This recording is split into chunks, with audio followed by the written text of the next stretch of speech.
Também faço aqui o meu convite da minha parte para você assinar a plataforma do Fio Diário e começar a acompanhar uma plataforma realmente livre e que vai dar oportunidade das pessoas falarem o que pensam e dizerem a verdade. Se você não incentivar um veículo de mídia independente como esse, quem vai fazer por você?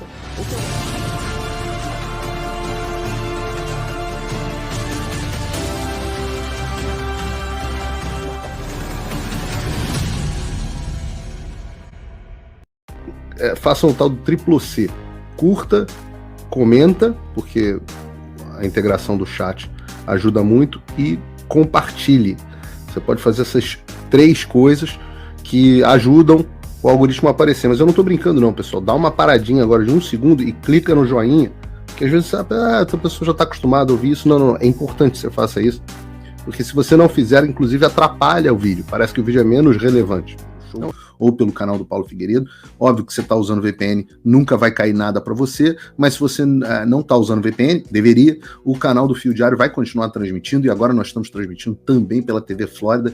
Eu gosto de dizer que eu sou a Hydra, eu sou a Hydra, você corta a minha cabeça, nascem 7 no lugar. Então a cada censura, 7 cabeças novas vão surgir no lugar, uma delas é a iniciativa do Fio Diário, corajosa iniciativa do Fio Diário. Vamos embora, vamos falar com vocês o primeiro assunto que a gente vai tratar aqui no programa de hoje. Porque eu disse a vocês que, embora o clima no Brasil tivesse mais ameno, embora a gente tivesse essa impressão que o Xandão tinha menos meios de ação, que estava havendo alguma reação do Senado, etc., eu sempre digo para vocês, e tenho sido muito franco em dizer que a situação, a ditadura do Brasil vai piorar antes de melhorar. E, aliás, essa frase nem minha, é do próprio Alexandre, que disse que as coisas iam piorar antes de melhorar. Agora, existe um grupo maluco, né, de gente dizendo que, não, aquela coisa ali da censura estabelecida no final do ano, aquilo ali foi uma coisa de momento, mas agora as coisas vão voltar à normalidade, né? Tem um grupo que diz há uma costura para o Alexandre voltar atrás um pouco, tirar o pé. Eu conversei com um deputado, amigo meu de Centrão, que muito antes da minha atividade jornalística, uma pessoa bem de centro mesmo. Ele fala, não, Paulo, tem até que ver se não dá para recorrer esse negócio das suas redes, que agora é um novo momento, aquilo foi coisa do passado. O Estadão, né? O Estadão publicou o editorial, obrigado, Alexandre, por tudo, mas agora é hora das coisas voltarem à normalidade. A Carmen Lúcia, não, vai suspender a liberdade de expressão só um pouquinho, daqui a pouco a gente volta. E eu vejo essas coisas e fico pensando, onde é que as pessoas estão com a cabeça? Onde é que esse povo está com a cabeça? O Brasil é, de fato, o país do deixa-de-cismo, é uma força poderosa de verdade, o deixa-de-cismo.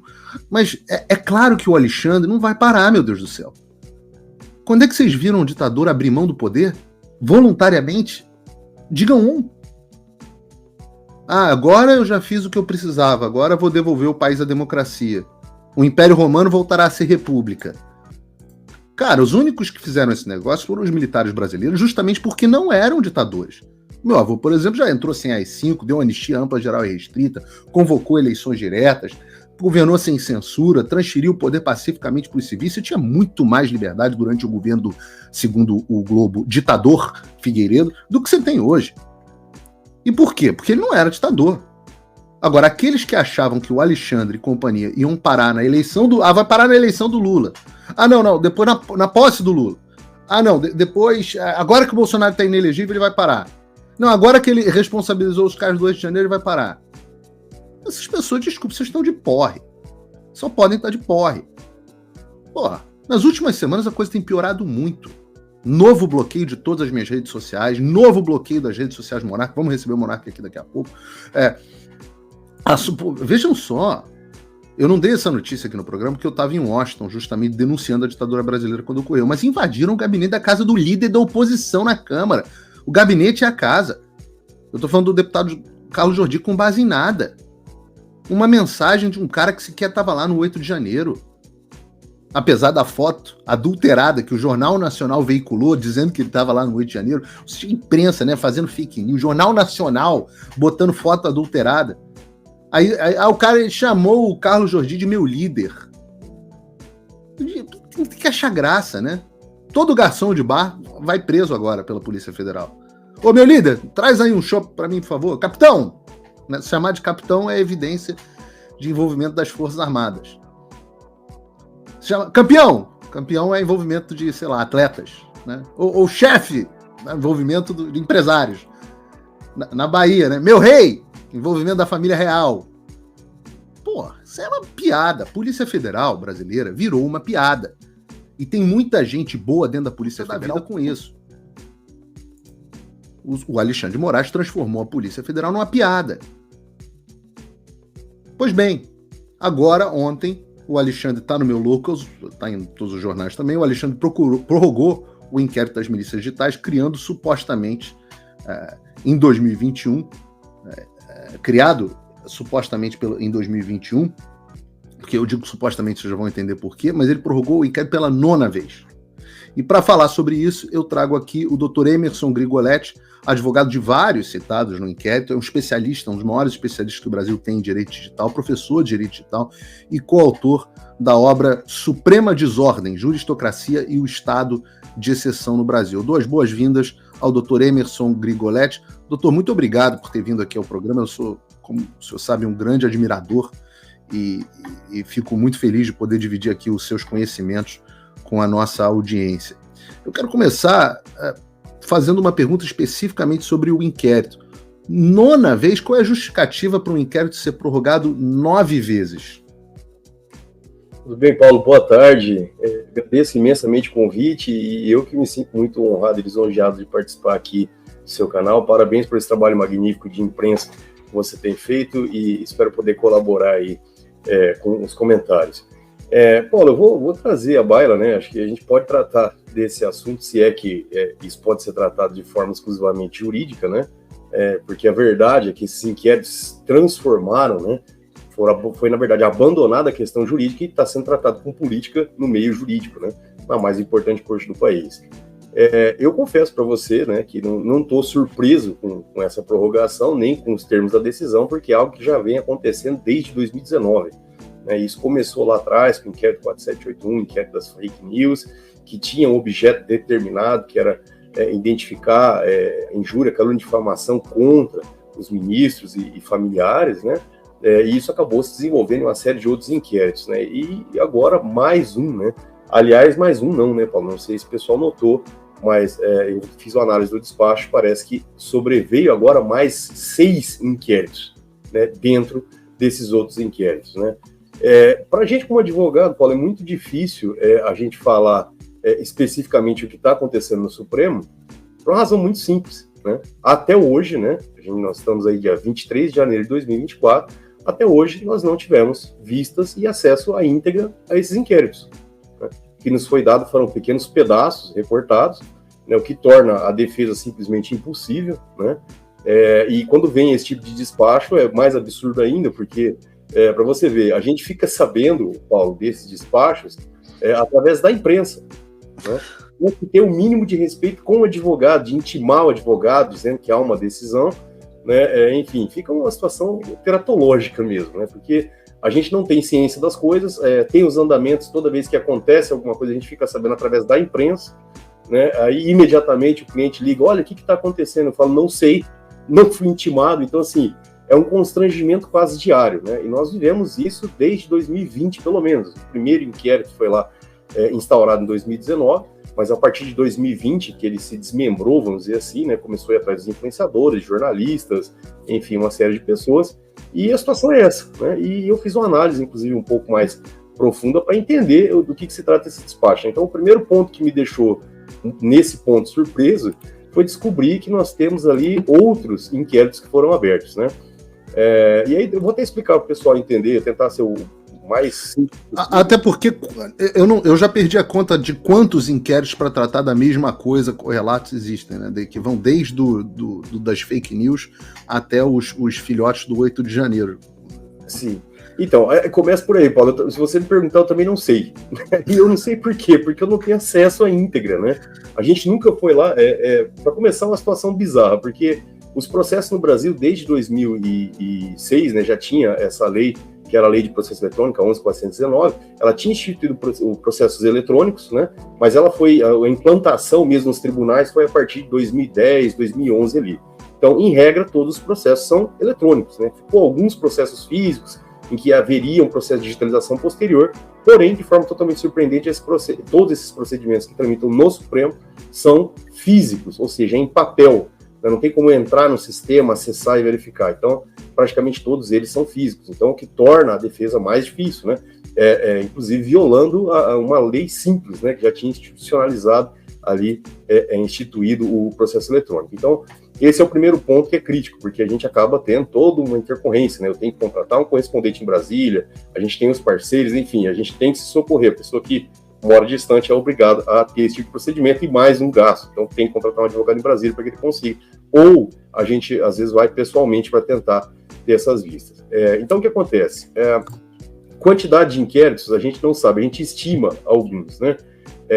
Uma coisa que é interessante, Paulo, é que assim, os inquéritos eles começam com uma nomenclatura. Você pode ver que no despacho, está mencionando, até vou fazer uma pequena análise jurídica aqui desse despacho, né? O que ele diz? Que o presente inquérito 4874, o que é o inquérito 4874? É o inquérito que ele falou, que ele intitulou, que era o das milícias digitais, né? Que era para apurar o quê? Suposta atuação de núcleos de produção, publicação, financiamento político absolutamente semelhantes àqueles identificados no inquérito 4781. O 4781 é o inquérito das fake news, a mãe de todos esses inquéritos, né? Então, depois dele veio esse 4874, veio o 4828, que é o inquérito dos atos antidemocráticos, e aí a coisa começou a ficar nebulosa, porque começou a explodir um monte de INC isso, INC aquilo. Muitos desses casos a gente não tem acesso à íntegra, e para piorar ainda a situação, começou a surgir umas patches. Né? Emerson, mas o que é isso? Bom, aparentemente, né, a gente não sabe, porque eu não tive acesso à íntegra até o momento, essas patches seriam como se fossem subprocessos, né, anexados ali a esses principais. Então, foi mencionado, inclusive, no despacho, que a determinação de prorrogação é justamente porque haveria diligências a serem realizadas ainda, né? Aparentemente, né, conforme consta lá, no inquérito 4781, no inquérito 4874, que é das milícias digitais, e aí aparecem os novos inquéritos, né, que é o 4.920 até o 4.923, né, 4.921, 4.922, 4.923, bem como a PET 11.108 ABIN, é o que está indicando.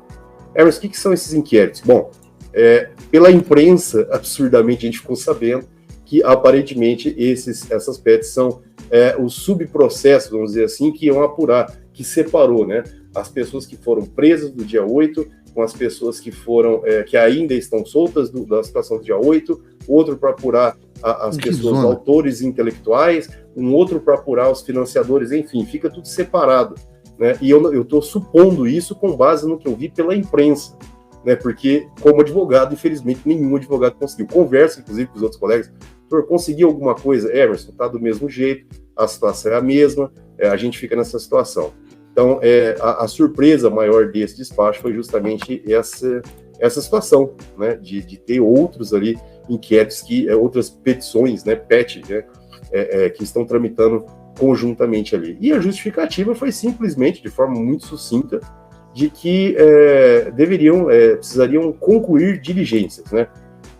Só que é o seguinte, Paulo, como que seria no Brasil, né, até 2002, né, 2002, quando eu me formei, o Brasil funcionava assim, pelo menos o Código Penal, foi isso que eu aprendi na faculdade. Devo estar tremendamente enganado ou sou extremamente incompetente. Mas qual que é a regra geral? O prazo de tramitação de um inquérito para réu preso é de 10 dias para concluir o inquérito. Essa é uma pergunta que eu tinha, justamente sobre esse Estatuto do Direito, né? E nós temos réus presos desses inquéritos. Exatamente. Aí começa a primeira, né? A primeira não, né? Mais uma das várias, né? No artigo 10 do Código de Processo Penal é muito claro em estabelecer que, quando a situação é de réu preso, o prazo máximo para concluir o inquérito, né? Imaginem um processo penal como se fosse uma linha do tempo. Né? Você começa ali com o inquérito, né? Que é uma fase pré-processual, onde vai se investigar, se identifica os indícios de autoria e materialidade, ou seja, se houve o crime de fato e quem cometeu, e depois a denúncia. Então, esse prazo inicial aqui... Então você tem no processo penal inquérito, que é a primeira fase, depois denúncia, é isso? Depois o juiz acolhe ou não acolhe a denúncia, e aí você passa a ter a possibilidade de se defender, correto? Isso, exatamente. É uma linha do tempo, né? Começa lá com o inquérito, né? Vem lá com o inquérito, que tem um prazo de 10 dias, se for réu preso.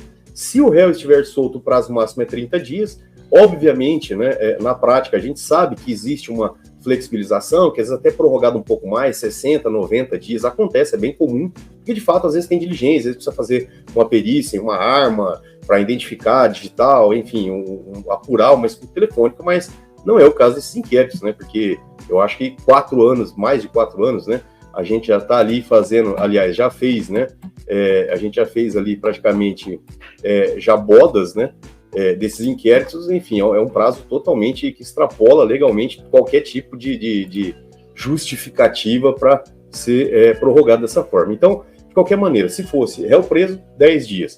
Para o réu onde foi decretada prisão preventiva ou o réu preso, 30 dias, né? Para o caso de prisão preventiva, 30 dias contados a partir da prisão preventiva. Então, o prazo máximo seria esse. Vamos colocar que geralmente tem 1, 2 prorrogações. Paulo, em média, correto, né, legalmente falando, seria a gente ter uma flexibilização aí de no máximo até 90 dias, né? Vamos extrapolar aí 6 meses, né? Para dizer que já é muito, né? Isso conforme a norma, né, do Código de Processo Penal, né? Conforme o que eu havia estudado, mas parece que isso foi totalmente flexibilizado. O que muitas vezes os juízes fazem e autoriza essa prorrogação é o que está disposto no parágrafo 3º desse artigo 10, que ele diz que quando o fato de difícil licitação, pode sim, no caso, a autoridade policial requerer ao juiz a devolução para que sejam realizadas determinadas diligências para concluir, né? E aí a gente aponta outro ponto, né? Porque pela lei, pela norma penal, a autoridade policial requer ao juiz, né? No caso aí está sendo feito de ofício pelo próprio Alexandre de Moraes, ou seja, ele também, além de vítima, além de acusador e além de julgador, ele também figura com total poder de polícia, né? Então ele figura, ele tendo todas as prerrogativas, inclusive, de ele próprio determinar essas diligências, né? Mas não faz muita diferença, porque ele tem uma Polícia Federal com um delegado sempre à disposição dele, que é basicamente um capacho dele, né? Faz o que ele manda e eu brinco que é o Chaves vendendo churros para si mesmo. Ele senta do outro lado da barraquinha, aceita um churros, aí vai lá e faz o papel, sim, aceito, sim, senhor, quero 3, o Alexandre de Moraes com a Polícia Federal. Agora, esse inquérito, doutor Emerson, como você estava falando, né? O primeiro foi o das fake news, que, se eu não me engano, foi aquele da reportagem que nasce com o Dias Toffoli, com uma reportagem da Cruzoé, né? Falando sobre o amigo do meu amigo, aquela história onde a Cruzoé é censurada no início, a imprensa cria um escarcéu, etc, etc, e o Dias Toffoli bota o Alexandre de Moraes lá como relator. Depois esse inquérito se transformou, parece que é o inquérito no qual dizem que eu estou. Eu digo dizem porque, como o senhor sabe, até hoje não recebi nenhuma decisão ou notificação. Mas esse das milícias digitais, no entanto, salvo meu engano, me corrija aqui se eu estiver errado, ele nasce como inquérito dos atos antidemocráticos. E quando a PGR, acho que na figura ainda do Augusto Aras, diz que o inquérito tem uma série de problemas e que, portanto, a PGR não ia participar, o Alexandre determina o fechamento e abre um outro, que é esse das milícias digitais, de ofício, imediatamente, logo em seguida. Estou correto ou estou errado? Isso, exatamente, Paulo. E a partir disso, a grande dificuldade de compreensão disso é isso, porque se abrem novos inquéritos, né? E desses inquéritos viram como se fosse a raiz de uma árvore mesmo, né? Começam a pipocar essas PETs, essas benditas dessas PETs que são subprocessos vinculados a esse principal, né? Então, a defesa é impossível, Paulo. É a mesma coisa de eu pegar e eu te dar uma obra lá completa do Senhor dos Anéis e eu vou falar, olha, tem 3 tomos aqui, né, 3 volumes, eu vou te dar 40 folhas aqui, né, e é isso aí que você tem que ver, e você se vira para entender a história. Isso torna a defesa totalmente impossível, só para você ter uma dimensão do quão absurdo isso é. Ô Paulo, a decisão, inclusive, essa decisão de prorrogação, ela afronta até o próprio dispositivo legal que justifica ela ser implementada. Por quê? O ministro Alexandre de Moraes, ele colocou que a prorrogação ela seria feita por força do artigo 230C do Regimento Interno do STF, né? Mas o que diz esse artigo lá, né, o 230C? Ele diz o seguinte, vou até ler para você, só para você entender.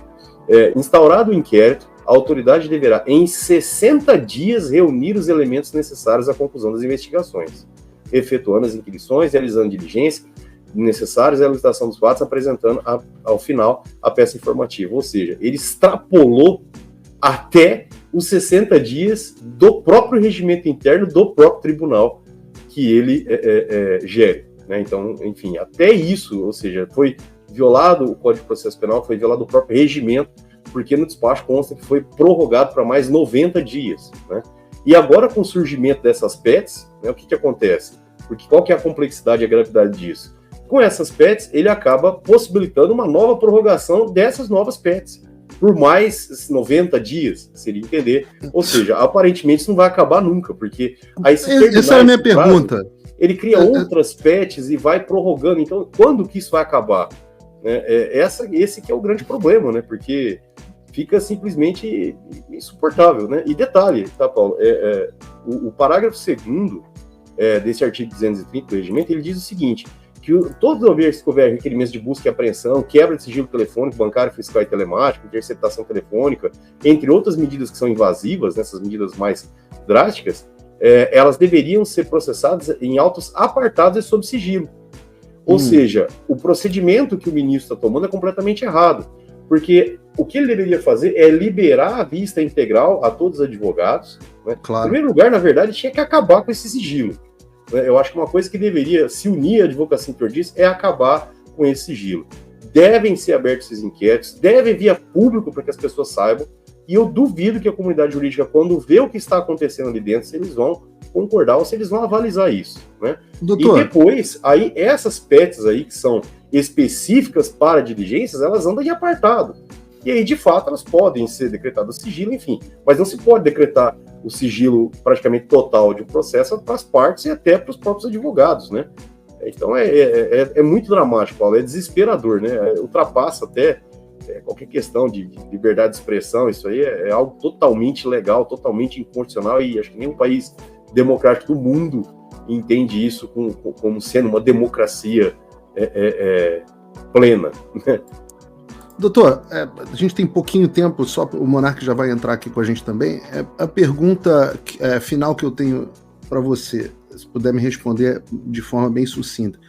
Há alguma expectativa de destino para esses inquéritos, de quando eles vão virar uma denúncia, quando eles se transformarão em uma denúncia e consequentemente, em tese, serem distribuídos aí para as instâncias nas comarcas adequadas, uma vez que a maioria dos acho que ninguém tem foro, né, prerrogativa de foro especial. Eu conversando com os colegas, Paulo, a gente conversou bastante e a expectativa era justamente essa que você falou no início do programa, que após as eleições isso fosse reduzir, enfim, houvesse essa distribuição. Só que, diante dessas infinitas prorrogações, essa abertura de novas PETs, novos inquéritos, eu acho que, assim, ficou novamente no limbo, a gente não faz a menor ideia de quanto tempo isso vai durar. Bom, partindo que é uma questão também política dentro do meio jurídico, que não deveria acontecer em hipótese alguma, né, dentro de um Estado democrático de direito, eu presumo que isso aí vai durar pelo menos até 2026, né, porque tem as eleições e acaba havendo uma certa exploração disso, né, o que enfim, acho que o Marco Aurélio Mello que é o que tinha razão mesmo, né, realmente é o inquérito do fim do mundo, né, porque a partir dali tudo se tornou um caos. Doutor Emerson, muito obrigado pela sua participação, por favor, volte sempre, renovo aqui os meus protestos, elevado estima e consideração. Imagina, Paulo, muito obrigado, precisando, a gente está à disposição, e parabéns novamente pelo trabalho. Grande abraço para você e a todos que estão nos assistindo. Muito obrigado. É uma coisa de maluco, né? Isso aí não é mais... O cara que disser que esse troço não é ditadura, ele já não tá mais nem aí. Ele não tá mais nem aí. Ele não tem nenhum apego. Porque antigamente podia ser uma questão de direita ou esquerda, etc.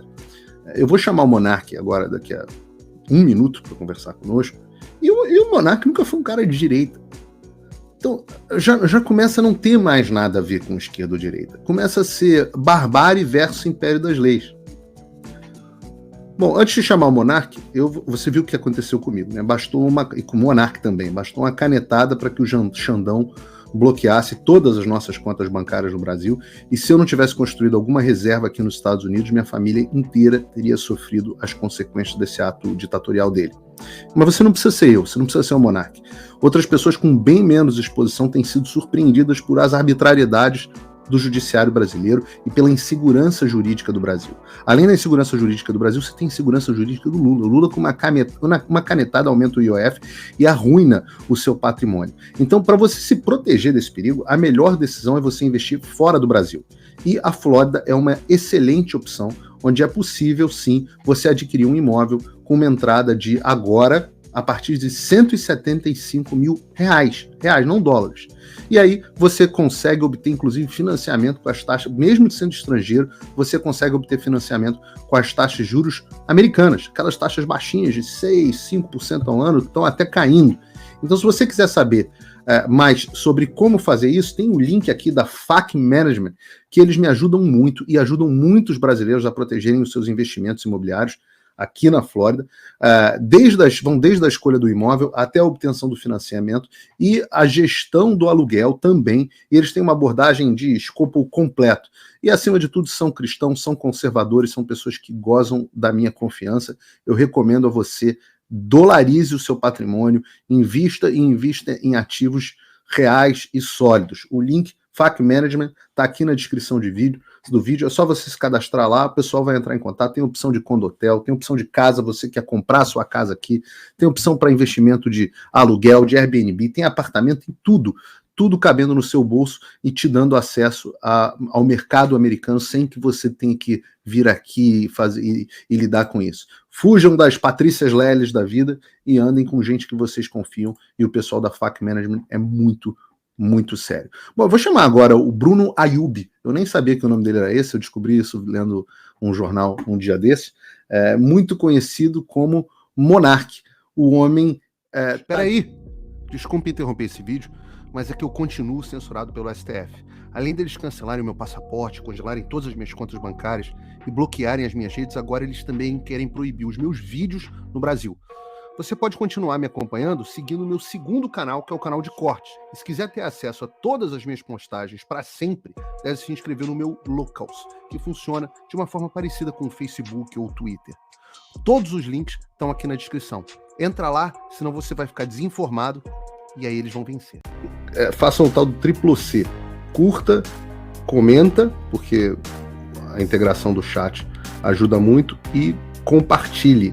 Você pode fazer essas 3 coisas que ajudam o algoritmo a aparecer. Mas eu não tô brincando não, pessoal. Dá uma paradinha agora de 1 segundo e clica no joinha, porque às vezes a pessoa já está acostumada a ouvir isso. Não, é importante que você faça isso, porque se você não fizer, inclusive atrapalha o vídeo. Parece que o vídeo é menos relevante.